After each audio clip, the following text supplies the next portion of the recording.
Watchdog groups are against storing nuclear waste along Southern California's coast, a coast where more than 8 million people live within a 50-mile radius. But that's exactly what Southern California Edison wants to do as it prepares to decommission San Onofre nuclear power plant.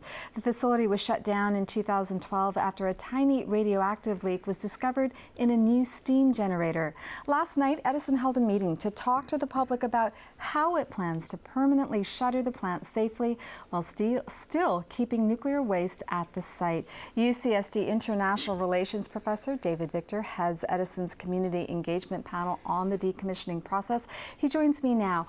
How does Edison plan to store the nuclear waste at San Onofre? Well, Edison's going to do what every other reactor in the United States is going to do, which is it's going to move the fuel out of pools, which is where most of it's sitting right now, cooling down, and put it into casks, dry casks. It'll dry it out, put it into casks. The casks will then sit inside concrete enclosures, and then it'll be on site, unfortunately, for the foreseeable future. The original idea was that the reactors would put fuel on site for a temporary period, and the Department of Energy would take that fuel, move it to Yucca Mountain in Nevada, and store it permanently. And the Department of Energy is no longer doing that, and so all around the country we're facing this reality that we need to plan for the very, very long haul, not 10, 20 years, but beyond that, for long-term storage of this waste. And what are casks? Are they like canisters? Yeah, and the design that's used almost everywhere in the United States is a large stainless steel vessel, and inside that there are racks, and inside the racks there are the old fuel rods. And then those stainless steel canisters are welded shut for the long haul and then put into these concrete houses, basically.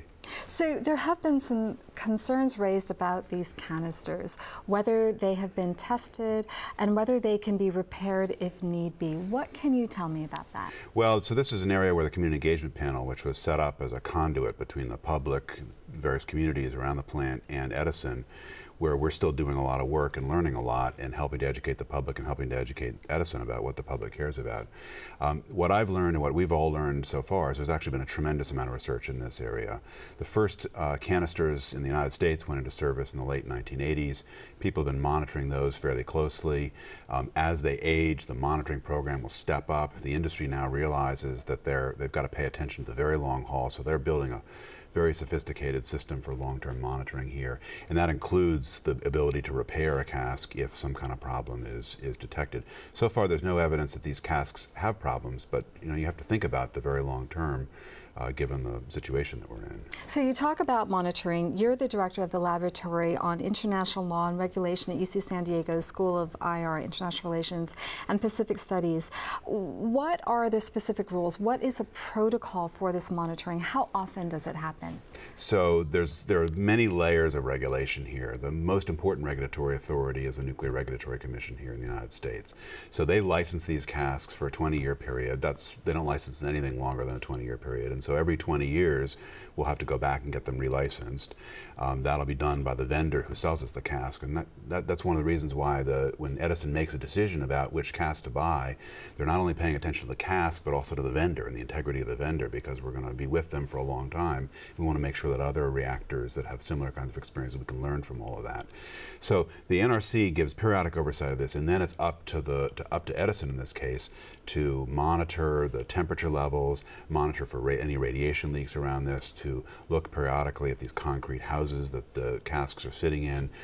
Every once in a while pull a cask out, inspect the cask in great detail, look and see if there are any problems, and then if there are problems, then to adjust the monitoring and the aging program in response to that information. The entire decommissioning process is expected to take 2 decades and cost about $4 billion.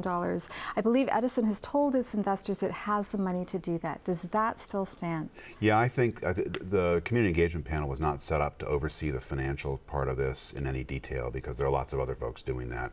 We did get a briefing last night about the state of the trust funds and about the estimated cost of all of this, and it looks like those numbers are in line, including a pretty big contingency. And I think what's going to happen over time is the contingencies will go down, and then there might actually be some money left over that would then be sent back to ratepayers. But there are some uncertainties here. For example, one of the big costs is the big conduits that go between the plant and the ocean for cooling water.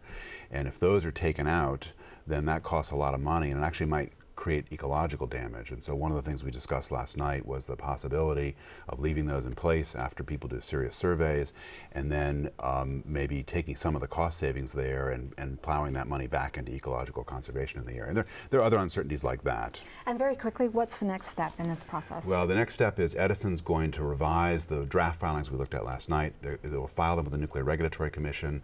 That begins the big federal oversight process that will then release the funds, and there'll be a similar set of state processes, including state-level environmental reviews that will get underway. So we'll see a lot of environmental regulatory reviews. I don't expect major deconstruction activities to begin there for the next couple of years. We'll close it there. David Victor, thanks so much for coming on the program. Thank you.